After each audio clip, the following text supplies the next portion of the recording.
या विकेंडला fathers Day असल्यामुळे इथे सॅटर्डेला डॅड अँड मी स्टोरी टाईम आहे.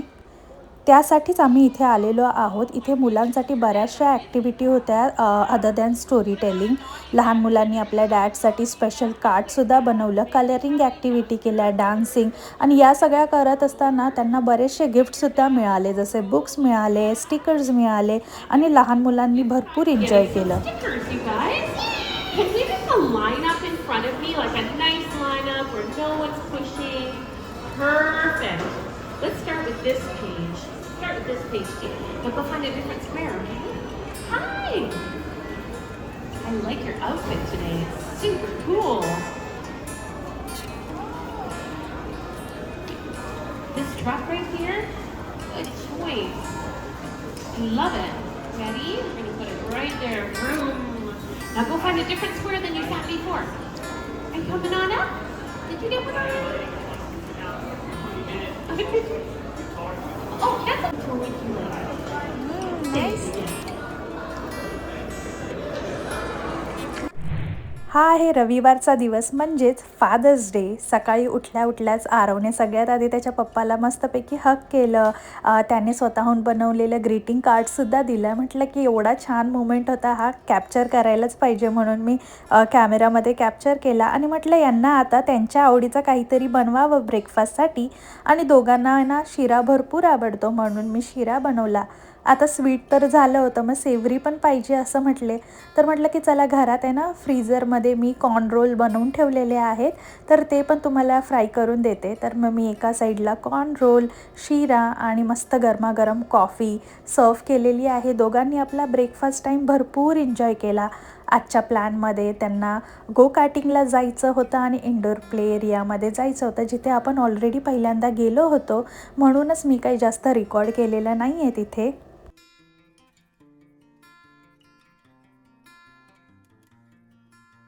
Go, Papa.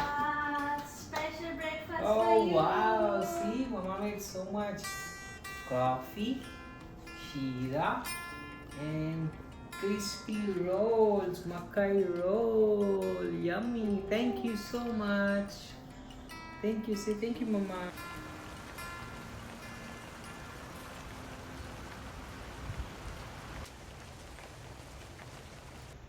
हॅलो मित्रांनो, वेलकम बॅक. आय होप तुम्ही सगळे मजेत आहात. आम्ही एकदम मस्त आणि मजेत आहोत.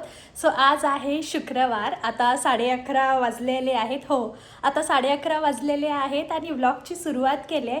हा आठवडा असा झाला आहे की शुक्रवारपर्यंत मी काही व्हिडिओ रेकॉर्ड नाही केले, आणि आजच मला ही व्हिडिओ रेकॉर्डसुद्धा करायचे, एडिटसुद्धा करायचे आणि अपलोडसुद्धा करायचे. तर खूप काम आहे आज. सो बिझी आहे आजचा दिवस. पण आज आहे काहीतरी स्पेशल, कारण की आज आमच्या घरी आहे एक छोटंसं गेट टुगेदर. हे पहिल्यांदाच होतं आहे की कोणीतरी संध्याकाळी पाहुणे येत आहेत, ते पण टी पार्टीसाठी. सो आज आमच्याकडे आहे छोटंसं गेट टुगेदर आणि टी पार्टी. पण जसं मला माहिती पडलं ना की पाहुणे येणार आहे, एकच गोष्ट मी सगळ्यात आधी चेक केली, ती म्हणजे वेदर. कारण की कालच आहे ना थोडंसं असं आभाळ आलेलं होतं ना, त्यामुळे मला असं वाटलं की सगळ्यात आधी बघते उद्याचं वातावरण कसं आहे. आणि जसं की तुम्ही बघितलं, आज मस्तपैकी असा पाऊस पडतो आहे, आणि अशा वातावरणामध्ये गरम गरम चहा आणि त्याच्याबरोबर मस्त भजी खायचा आनंदच वेगळा आहे. त्यामुळे जेव्हा मी वेदर फोरकास्टमध्ये बघितलं की मस्तपैकी पाऊस आहे, माझा मेन्यू पटकन डिसाईड झाला की हो, गरम गरम भजी तर झालीच पाहिजे. आणि त्या व्यतिरिक्त काही पदार्थ आहेत जे मी बनवणार आहे आणि तुमच्याबरोबर पण शेअर करेल. तर चला, सोबत मिळून आपल्या टी पार्टीसाठी छान छान स्नॅक्स बनवूया. आरवला सोडून आल्याच्या नंतरचा जो सकाळचा वेळ असतो ना, जे अर्धा पाऊण तास असतो ना, तो माझा बेस्ट टाईम असतो. मला स्वतःला वेळ देता येतो त्यावेळेस. सो मी घरी आल्याच्या नंतर सगळ्यात आधी महत्त्वाचं काम करते, ते म्हणजे माझं ब्रेकफास्ट रेडी करते. कारण की मी जवळपास ना 10, 11:15 घरी येते. त्यानंतर मग मी माझा ब्रेकफास्ट बनवून मस्तपैकी 11, 11:15 वाजेपर्यंत छान आपला ब्रेकफास्ट एन्जॉय करते, आणि त्यानंतर मग घरच्या कामांना सुरू करते. पण आज जसं की मी तुम्हाला सांगितलं, टी पार्टी आहे संध्याकाळी. सो माझी आल्यावर थोडीशी गडबड होती, म्हणून मी पटकन ब्रेकफास्ट रेडी केला, ब्रेकफास्ट केला, थोडंफार बिछाना वगैरे आवरलाय, आणि आता पण मी पटकन आहे ते डिशवॉशर आहे ते एम्प्टी करून घेते. थोडीफार सिंकमध्ये भांडी आहेत ती पण घासून घेते, कारण की सकाळी आरोचा डबा बनवायचा असतो. त्यानंतर मी माझं ब्रेकफास्ट बनवलं तर थोडीफार भांडी आहे, तर ती व्यवस्थित क्लीन करून घेऊया आणि टी पार्टीची तयारी करूया.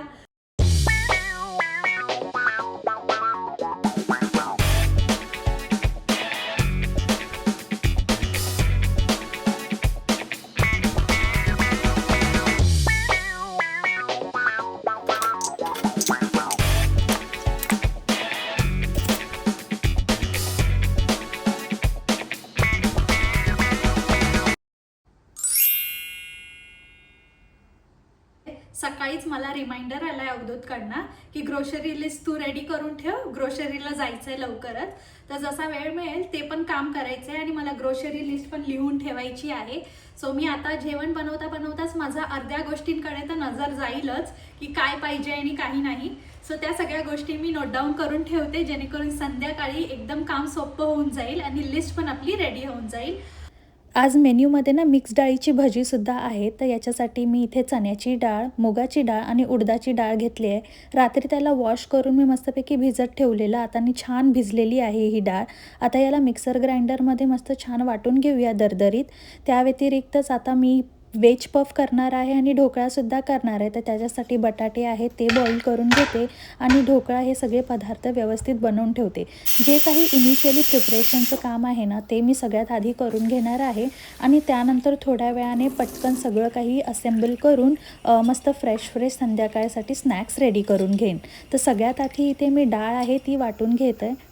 सोबतच एका साईडला मी कुकरमध्ये बटाटेसुद्धा बॉईल करायला ठेवले आहेत, जेणेकरून वेज पफचा जो स्टफिंग आहे आतमधली तीसुद्धा आपल्याला रेडी करून ठेवता येईल.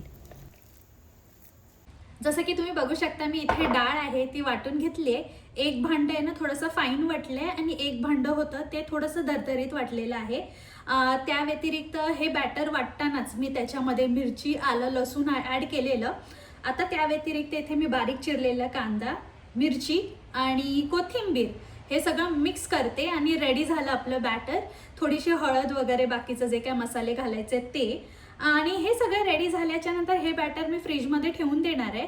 फक्त जेव्हा तळायचं असेल त्याच्यात मीठ घालेल, कारण की आत्ता जर मीठ घातलं ना तर पाणी सुटेल त्याला आणि भजी आपली छान होणार नाही. किंवा जे वडे बनवू शकता तुम्ही, दाल वडे असे मस्तपैकी चपटे, सो ते पण बनणार नाहीत. तर मी मीठ नाही घालत, बाकी सगळ्या वस्तू घालून हे रेडी करून घेते.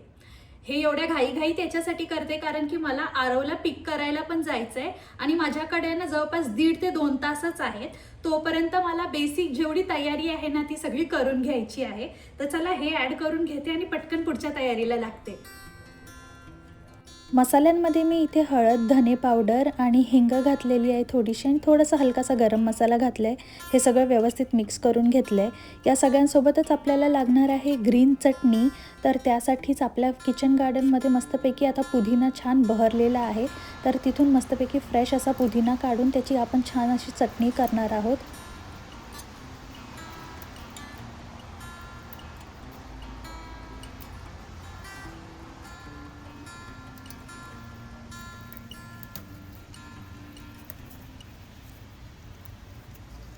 पुदिना इतका छान बहरलाय की मला याचा ताक वगैरे बनवायला, चटणी बनवायला भरपूर आवडतं आणि फ्रेश पुदिन्याची जी स्मेल आहे खूपच अप्रतिम आहे.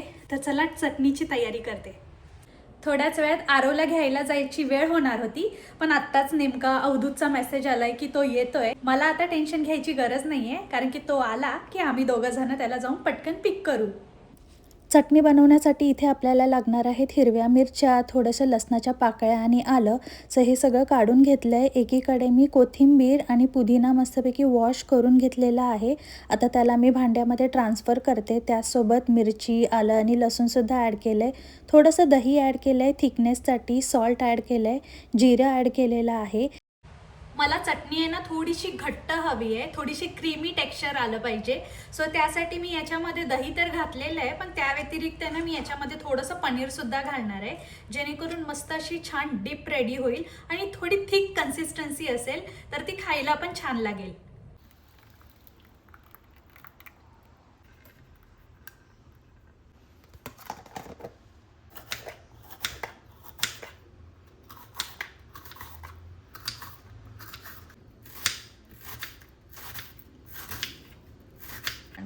व्हेज पफ बनवण्यासाठी जे काही सामग्री लागणार आहे ती मी इथे सगळी तयारी करून ठेवलेली आहे. बटाटे आहेत ते माझे पील करून झाले आहेत आणि जेवढे वेजीज लागणार आहेत अनियन आणि कॅप्सिकम होतं माझ्याकडे तर ते मी कट करून घेतले. गार्निशिंगसाठी थोडीशी कोथिंबीर. मसाल्यांमध्ये मी आज बेसिक बटाट्याची जी भाजी बनवणार आहे याची त्याच्यात मी घालणार आहे धणे, हळद घालणार आहे, थोडं जिरेचा तडका देणार आहे आणि मॅजिक मसाला यूज करते मॅगीचा थोडीशी टेस्ट एनहान्स करण्यासाठी.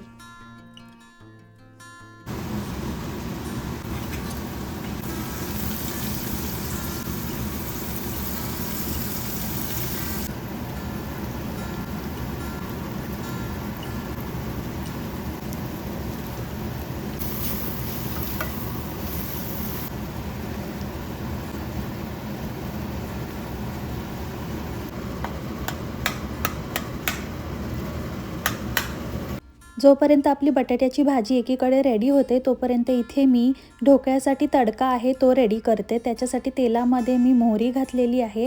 आज माझ्याकडे कढीपत्ता नाही आहे, तुमच्याकडे असेल तर तुम्ही ॲड करू शकता. आणि मिरच्या घातल्या आहे, थोडंसं मीठ, साखर आणि भरपूर कोथिंबीर घातलेली आहे. थोडंसं एक बॉईल होईपर्यंत मी हे कुक करते जेणेकरून साखर मेल्ट होईल. तोपर्यंत एका मोठ्या भांड्यामध्ये मी 3 स्कूप आहेत जवळपास म्हणजे एक अख्खी वाटी भरून घेतलेलं आहे बेसनचं पीठ. त्याच्यात हळद घालून त्याला मस्तपैकी चाळून घेते. हे चाळून झाल्यावर याच्यात घालायचं आहे मीठ, हिंग आणि मस्तपैकी याला मिक्स करून घ्यायचं आहे. मीठ घालायचं आहे चवीनुसार. त्यानंतर आपण याच्यात स्लोली आहे ना पाणी ॲड करणार आहोत. पाणी म्हणजे समजा 1 वाटी जर असेल तर तुम्हाला अर्ध्यापेक्षा थोडं जास्त पाणी लागेल याच्यामध्ये. या प्रपोर्शनमध्ये जर तुम्ही घरी खमण बनवताय ना तर कधीच तुमची रेसिपी फेल होणार नाही आहे, कारण की ही मी बऱ्याचदा ट्राय केली आहे आणि माझी one of the favourite recipe आहे ही. हे सगळं झाल्याच्या नंतर माझं कंटेनर आहे ते पण रेडी आहे, तर त्याला मी थोडंसं तेलाने ग्रीस केलं आहे. सगळ्यात शेवटी याच्यात आपल्याला फ्रूट सॉल्ट घालायचं आहे आणि लेमन वॉटर घालायचं आहे जेणेकरून ते सॉल्ट आहे फ्रूट सॉल्ट ॲक्टिवेट होईल. एकीकडे स्टीमर मी रेडी करून ठेवलेलाच. 15-20 मिनटानंतर तुम्ही बघू शकता नाईफ एकदम क्लीन आलेली आहे म्हणजे ढोकळा रेडी आहे. आता याला थंड करून घेऊया आणि त्याला मस्तपैकी कट करून घेऊया. आणि तुम्ही बघू शकता किती स्पॉन्जी आणि फ्लफी झालेला आहे जाळीदार आपला खमण ढोकळा. सो इथे हा रेडी झालेला आहे. तर याला मी प्लेट करून घेते. त्याच्यावरती जे आपण तडका रेडी करून ठेवलं आहे ते थोडंसं घालायचं आहे. मस्तपैकी हे मॉइस्ट आणि सॉफ्ट होऊन जातात आणि एकदम बेस्ट रेसिपी आहे ही.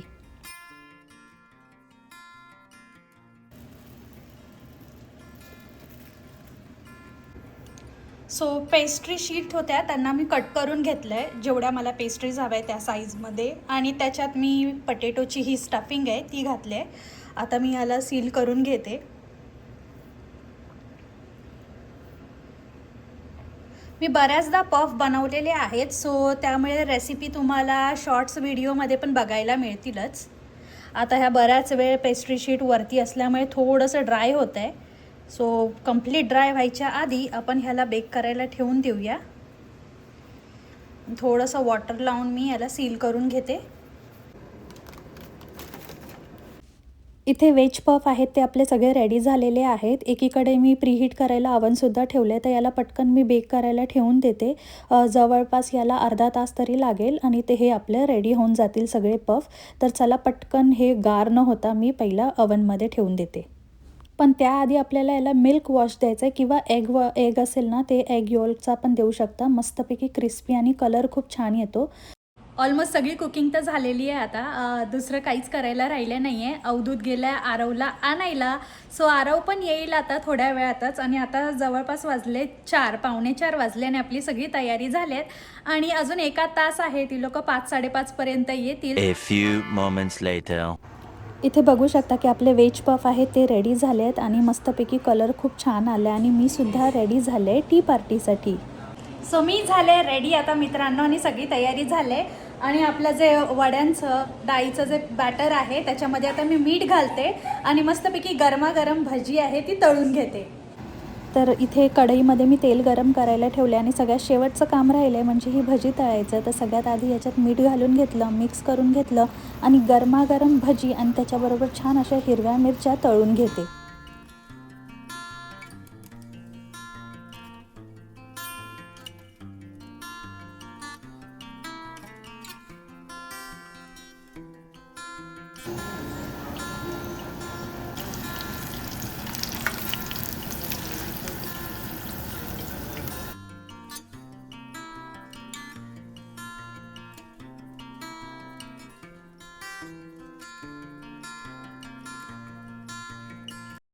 सो हॅलो मित्रांनो, तर सकाळपासूनची आपली जी मेहनत आहे ती तुम्ही इथे टेबलवर बघू शकता.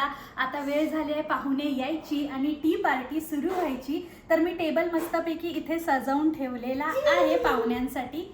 पाहुणे आता कधी येऊ शकतात, तर मला फक्त आता गरम गरम त्यांच्यासाठी चहा बनवायचा आहे आणि आपल्या टी पार्टीची सगळी तयारी झालेली आहे.